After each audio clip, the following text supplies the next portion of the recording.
মহিলা চারটা দায়িত্ব পালন করবে, তাহলে সন্তানাদি মানুষ হবে। এক, শিক্ষা, উনি জানুক আর না জানুক চেষ্টা করবেন। দুই, শিষ্টাচার। শিষ্টাচার কি জিনিস? এই নখ বড় কেন? নখ বড় কেন? এই মাথার চুল এভাবে খোপা করেছো কেন? ওভাবে খোপা খুলো। এই হাতে এভাবে মেহেদি দিয়েছো কেন? এভাবে কোথায় যাচ্ছ? এই কোথায় গেছিলে? শিষ্টাচার কাকে বলে? ওই বাড়িতে বিবাহ লেগেছে, তোমরা ওখানে যাওয়া হবে না, ওখানে মানুষজন আছে, যাওয়া হবে না। শিষ্টাচার। শিষ্টাচার বলতে অন্তত ও যেটুকু বুঝে সেটুকু চেষ্টা করবে। সালাম দিয়ে বাড়িতে ঢুকতে হবে, সালাম দিয়ে বাড়ি থেকে বের হতে হবে, কাপড় মাথায় দিয়ে বাড়ি দিয়ে বের হতে হবে। মেয়ে মানুষ মানে পায়জামা পরবে, জাঙ্গিয়ে, হাফ প্যান্ট নয়। যেদিন হাঁটতে পারে সেদিন থেকে মেয়েটা পায়জামা পরবে, সেদিন থেকে মাথায় একটা স্কার্ফ দিয়ে চলবে। ছোট থেকেই তাকে ধর্মীয় লেবাসে গড়ে তুলতে হবে, নম্র ভদ্র করার প্রাণপণে চেষ্টা করতে হবে।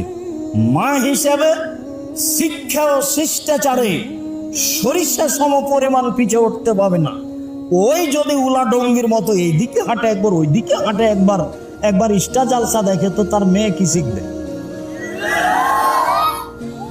এগুলো দিয়ে একটা পরিবার গড়া যাবে না।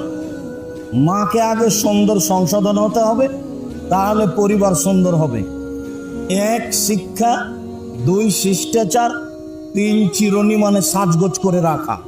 বাচ্চাকে পরিপাটি করে রাখতে হবে, এলোমেলো রাখা যাবে না। বাচ্চার পায়জামাটা পরিষ্কার নেই, এটা রাখা যাবে না।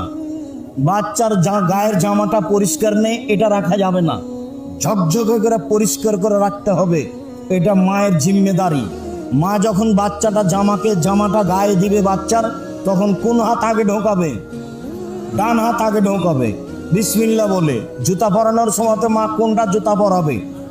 ডানটা। মা যখন খুলে নিবে তখন কোনটা খুলবে? বামটা। মা যখন শুইতে যাবে বিছানে, তখন দরজা বন্ধ করবে বিসমিল্লাহ বলে, জ্বালানা বন্ধ করবে বিসমিল্লাহ বলে। খাদ্যের পাতিল, তরকারির পাতিল, ভাতের পাতিল, আটার পাতিল সব ঢেকে রাখতে হবে। আল্লাহ রসুল বলছেন কতগুলি বালা মুসিবত রাতে চলে, সেইগুলো খোলা খাদ্যের উপর মধ্যে ঢুকে যায়। সেইগুলি যদি কেউ সকালে খায় তাহলে সে অসুস্থ হয়ে পড়বে।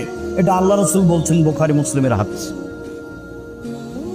জরুরি বাতি ছাড়া, বাল্ব ছাড়া সব অফ করে শুইতে হবে। টয়লেটে বাল্ব জ্বলছে, ওটা অফ করতে হবে। আগ্নেয় অপ্রয়োজনীয় বাল্ব আছে, সেটা অফ করতে হবে। ঘরে বাল্ব চলছে অপ্রয়োজনীয়, সেটা বাল্ব অফ করতে হবে।